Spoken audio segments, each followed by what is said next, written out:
Greetings and welcome to the Modern Alchemist channel. I'm Aubrey Forrest, the Modern Alchemist, and this is Alchemy Journal. Today we're going to talk about three things. The first thing we're going to talk about is the Druid's Nook and my friend Dan. After that we're going to talk about Netflix, and then we're going to talk about chilling out. So, and hence the Netflix and chill. So no, we're not going to do it in the current colloquial meaning of Netflix and chill, but we are going to talk about sitting back and thinking and letting that create something in our minds, perhaps for our benefit. To start with, let's talk about my friend Dan and the Druid's Nook. Dan, we here at the Alchemist channel owe you a lot. You've been an awesome friend to us, and we are sorry to see that your store, the Druid's Nook, will be closing its doors on the 30th of April this year, 2016. So those of you out there in the Puget Sound area who are among the esoteric or pagan community, this is literally your last chance to go down to one of the finer stores, pathway stores, that's been out there in the 25 years that I've actually actively participated among these communities. And so, definitely, Dan, we all owe you a great debt.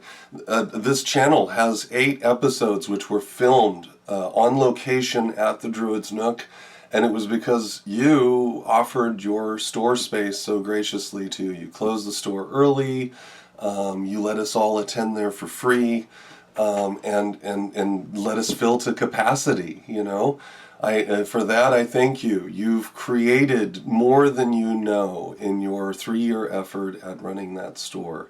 And I'm really glad that I got to know you for 2 of those 3 years. Most certainly, I benefited each week hanging out with you and just meditating upon all of the many cultures and statues that were there. A lot of my understanding, actually, was developed, awakened by simply having the opportunity to sit in a room with statuary, that replicant statuary stuff that was from more older times, and see how they correlate. Like recognize that wow, they're all actually doing the same thing. They're all actually holding the same items. I was able to physically go from Egypt to India in his store, and literally, and compare the gods and goddesses and their aspects and their postures. And so we're going to miss you. We're definitely going to miss you, Dan. You've contributed, like I said, more than you know. So for that, I thank you. The Modern Alchemist channel thanks you, and I'm sure my subscribers thank you, because those classes continue to be viewed, and I continue to call and rely upon the stuff that I used and taught in those classes as foundational material. And you get to be part of the building of that foundation for as long as we're all around here. So thank you for that, my friend. You will be sorely missed. For those of you who'd like to know what Dan's doing, you're welcome to go and see him in his store and ask him personally. He's a great guy, and so he is going off on another adventure, and he's going to go out and put himself out there, which is what Dan does. So it's interesting. He's a great guy, and so I'm glad to have known him. And I'm glad that he's going on a big adventure. All right, next topic, Netflix. So, in concert with Netflix, I also want to talk about Ninja Alchemist 76, or at Ninja Alchemist 9 on Twitter. If you'd like to follow me, but before we get to the Netflix part, although this is actually a component of that, I have finally settled on what I could do realistically for a live broadcast. I really tried to work out the logistics of doing like the office hours thing, as I discussed way back in the day in Alchemy Journal 9 or something, or 8 or whatever. And it just wasn't feasible. There's way too much stuff going on around here. And you guys have no idea how often I have to do retakes. So And just to do a live thing too, that it just didn't seem like it was going to work. And that noise you hear is my parrot. She's complaining. She's like, "You promised I could be on the internet." Not today, sweetie. Yeah, birds, they're people. Man, if you've ever owned bird, and when we start talking about magnetoception, we're going to learn a lot about ourselves and a lot about our environment when we talk about birds. But that's for another topic. So, back to Ninja Alchemist. So, Ninja Alchemist, at Ninja Alchemist 9 on Twitter, or just Ninja Alchemist 76, that's me. And I've already started posting some tweets. I'm going to use that as a means to alert you to the live show that I will be doing, which is Ninja Alchemist Live. Now, what is this about? Well, I have figured out my camera and my phone enough that, and I have enough bandwidth and all that other technical stuff that I can actually shoot a live broadcast with my phone easier than setting up a camera and my computer and all this other stuff. That's just way too cumbersome. Way too cumbersome. It's crazy cumbersome. So I figured out how to do it, and the idea would be, there are times, like there's a whole stack of Ask an Alchemist questions I got to get to. There are times that I could answer some of these in a little bit shorter fashion, and simply by just kind of, hey, you know what, I happen to be here at the moment, and bam, and Ninja Alchemist, I'm in, I'm out, you don't know when I'm coming. And boom, boom. And if you happen to be like on your phone and you get the tweet or whatever, it happens. I honestly, the back end of the technology of the stuff, I'm still working upwards. I'm more in my understanding. But hey, we're doing it. So Ninja Alchemist 9, at Ninja Alchemist 9 on Twitter, or Ninja Alchemist 76, I don't know how that works, but either one will probably find me on Twitter. And that's where I will probably broadcast and announce, hey, Ninja Alchemist is about to broadcast. And so you'll get to know when I'm going to be live.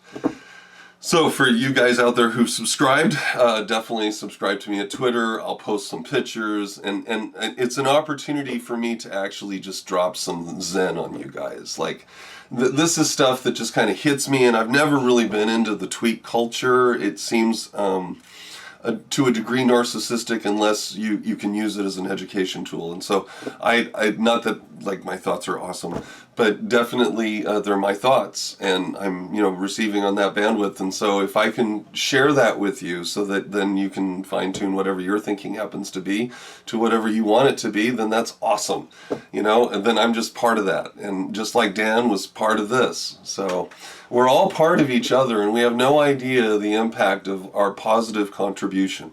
I mean, honestly, you guys, the universe loves the word yes. It just loves the word. It loves positive stuff. It loves positive affirmations, which is why, to your detriment, if you're like, oh, I'm so bad and I'm so horrible, the universe is like, yep, because it's just agreeing with you, which is reinforcing that negative state. So be positive, and I don't mean that fluffy. I mean seriously, like ride the wave like a surfer. Be out there, go get it, make it yours, bring it. Those are the things that you can do with alchemy when you finally set aside the ego and you recognize your connection. So Ninja Alchemist 76. That's what you'll know. Now, part also of that is I've decided that, like, if I happen to kick back and want to watch a movie on Netflix, we can watch it together if you happen to not be doing something. Like, I woke up early this morning, and I got to tell you, I am so happy with the changes on Netflix. It's astonishing. They're bringing back a bunch of really good movies. They're dumping all the crap that they used to have. This morning, I got up and I got to watch Boys from Brazil. So now we're on to the Netflix portion here. Boys from Brazil is a story. It's a post-World War story. It's set in the 1970s. Gregory Peck, Sir Laurence Olivier, Sir James Mason. The cast goes on. It's just epic. If you're my age, you're all like, dong, dong, dong. Those are all awesome actors. If you're a millennial, I don't know if you guys know who those are, but they're awesome actors. And the portrayal is that there's this Nazi hunter, who's Laurence Olivier, who's pursuing Joseph Mengele, who's played by Gregory Peck, and James Mason plays a general in this. Opposite Gregory Peck, he's another Nazi. Anyway, and then there's a whole bunch of these young Jewish guys who are out like, let's go get these Nazis. And so it starts off like that. It's motivated by that throughout the movie. to a degree, and ultimately it leads to this confrontation.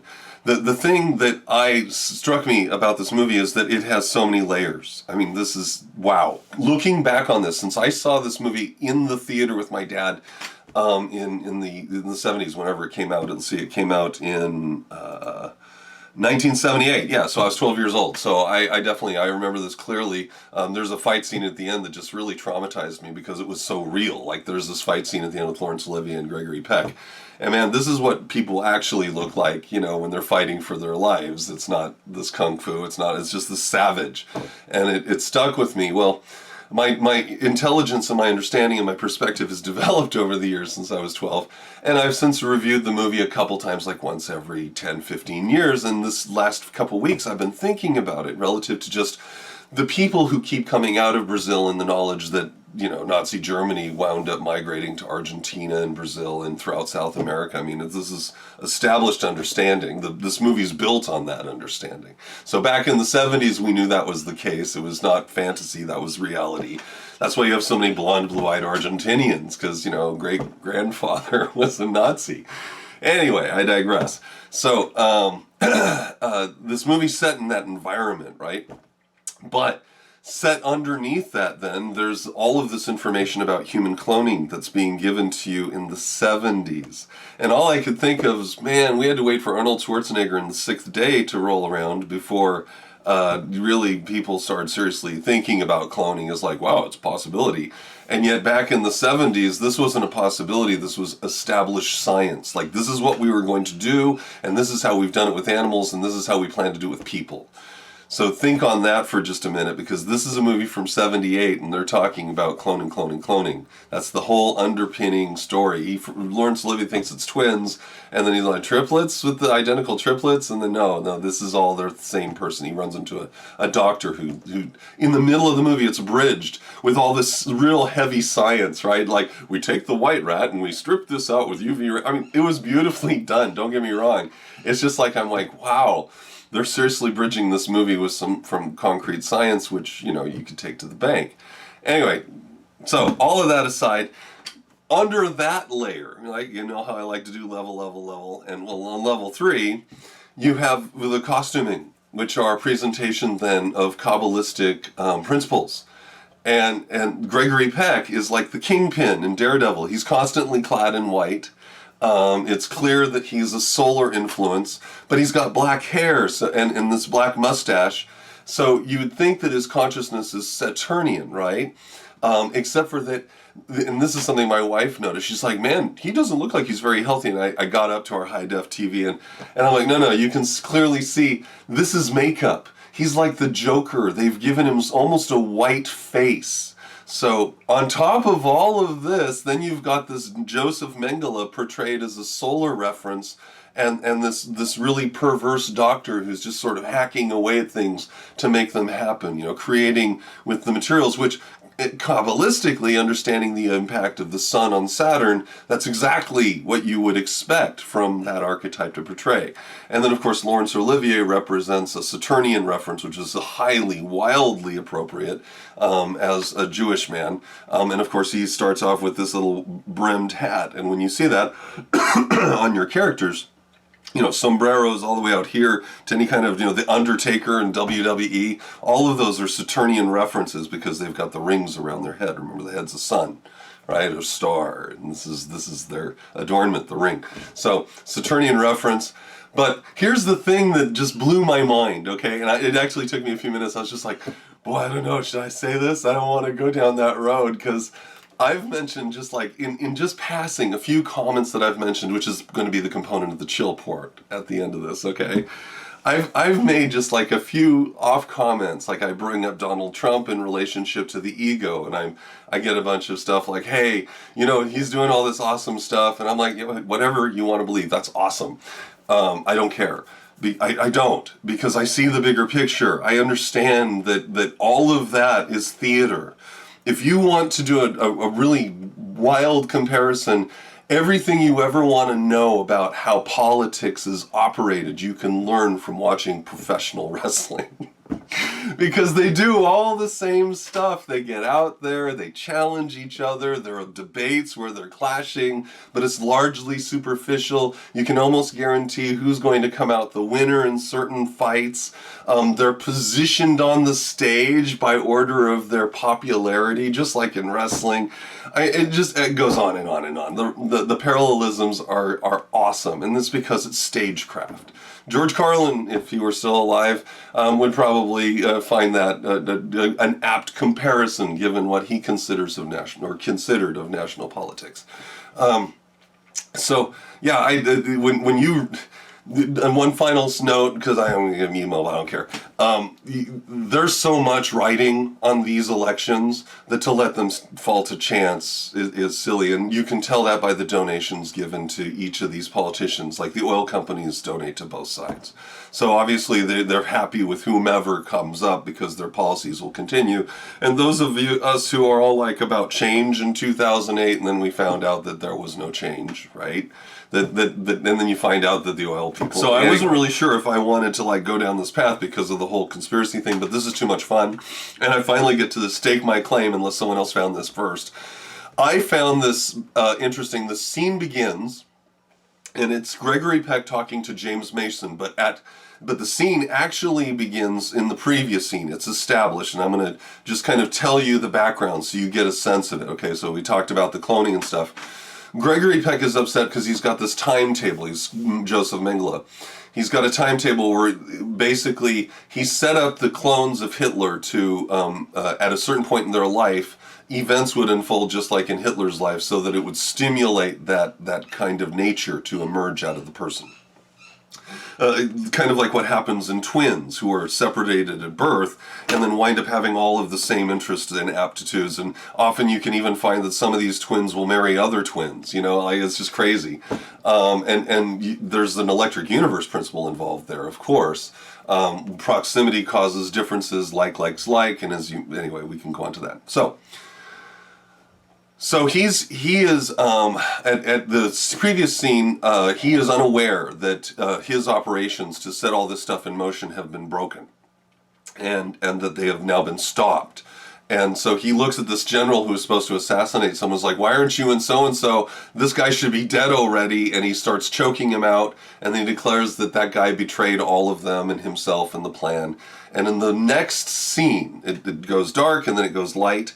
And I wanted to share the scene initially because I thought, wow, the portrayal between Gregory Peck, dressed all in white with his white face and white pallor, set against James Mason, but with his black hair, set against James Mason dressed in black tuxedo and white hair. I thought, wow, this is a really neat portrayal of the two towers, the two pillars within the Kabbalah, right? Gregory Peck being the pillar of mercy and all the stuff involved in that under Chokmah, with the sun acting as an agent for Chokmah and its descent down the pillar based on its cosmic effect and relative presence. And then James Mason on the other side being the pillar of... I'm sorry, I did backwards for you. So on this side, we would have the white, and this is Gregory Peck, and the pillar of mercy, and but he's still got black hair, but with the white face. And then on this side, you have James Mason. And during their dialogue, which starts at 1 hour, 19 minutes, during their dialogue, James Mason is going, no, it's stopping, and he's going, hell yes, it's going to go, and I don't care what you say, I'm going to keep inputting energy into the system and make it happen. So I looked at my wife and I'm like, wow, that is the two pillars, that's really cool. That's like the two towers, it's Isengard and Mordor, it's there it is, again, right, beautifully. And so I get back to my computer in preparation for this episode, and I'm like, what time point is that? And I'm like, oh yeah, 1 minute, 19 seconds. Well, and I'm looking at this, and I'm like, 1 hour, 19 minutes, and I'm like, is that 9/11? That's 9/11 backwards. Oh my gosh. So I'm breaking the scene down, and it starts off right at 1 minute, 19 seconds with Gregory Peck, and he actually has his hand placement in a ceremonial posture as he is administering to the right eye of the general that he just beat up and over the top of his right eye, he's administering and pulling stuff out, wounds. He's wounded him in his head. And then there's a black falcon or a black eagle, right, a tower sitting right next to. I mean, you guys go at Netflix, go out there, look at it yourself, watch the scene, learn some Kabbalah, and then go, what happened? Why would they do this? And that's, see, now I just found this. So this, I don't look for this stuff anymore. There's no point. And so to find one just kind of glaring right there in front of you, yeah, it's different. It's a little weird. It's more than just that day, by the way. Okay, that's a point of consciousness. I don't want to get into that. I'm sure we'll have questions about it, but and we'll talk about it later for sure, because 9 is an interesting number. It's truly interesting. In fact, I plan to do an episode just on how magic the number 9 is, right? But briefly, like you hear, while I'm talking, I'll just show you up there all the cool things you can do with number 9. Every time you multiply something by 9 and reduce it numerologically, it becomes the number 9. So 9 times 1 is 9, right? It turns out to be 10, which then reduces and it goes back to the 1, right? I reverse it. 9 disappears every time, right? And if you go 2 times 9, it's 18, which reduces back, right? And anyway, so it's got some coolness. It kind of disappears when it's tied to something else, which is neat. It's got to do with math.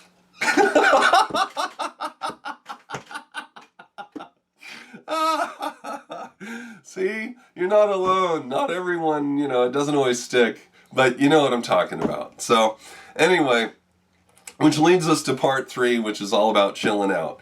I am by no means going to censor anybody, okay? But I want to address just a couple comments. I frequently refer to the people who have come before us as our ancestors, and I do that regardless of their superficial expression of race. The reason I do this is because this stuff now, it's all of ours. When it was made, it wasn't just made so that, when they built the pyramids, that wasn't just to express how awesome they were with pyramid building to just them. It was to tell everyone throughout all time that there's a message here. When the establishment of the Sphinx was built, it wasn't designed just as some arbitrary point of reference looking at the constellation of Leo several thousand years ago. It actually meant something. It was an expression of an activity, something that was going on. And it's left to tell all of us. And so I whether it's Dogon culture, whether it's Mayan, Incan, whether it's Toltec, whether it's Anasazi, whether it's Buddhist or Taoist or Hindu, or Muslim or Christian or Jewish or whatever, to me it is all beautiful, because it is all a choir of voices singing out at one point and expressing the beauty of something which they perceive. And the discord and the argument is really a matter of, well, from my point of view, it looks better. And yet it truly is, a discord of people who are not observing the totality because of the investiture and their particular point of view. Taken as a whole, it's wonderful. And I'm not speaking of some kind of Unitarian arbitrariness or just some kind of, hey, let's throw it all in the salad bowl and mix it up. I'm talking about it as an expression of living consciousness. I'm speaking in terms of the fact that I see us each as unique and spectacular, and yet we are all part of the same thing at the same time. We're part of the same experience. And so I would hope that those of you out there that have become fixated in an issue of who owns what because they said it first, realize that all of us now have benefited from their thinking. We are their children. If you live in the United States, then you are the children of Rome and Greece and Egypt. Because all of that information, all of that structure is embedded in every aspect of our government, right down to the structure of our Capitol buildings. Like it's all there. We're their kids. Own it. and that means we are a human race, and so that's the important thing. Like, you got to get over that. So, because look, this is not your first time. This is not your first dance. You don't just come and then you go. We all get to do this dance, not just many hundreds of times, thousands of times. This is samsara. This is that eternal incarnation. It is, as other people have spoken of it, eternal lives as granted by Adonai Elohim. This is what is the promise of our restoration, and the tool then is to not occlude this, to not, I benefit as much as you benefit, and vice versa, because we're all in this as together. We're all in this together.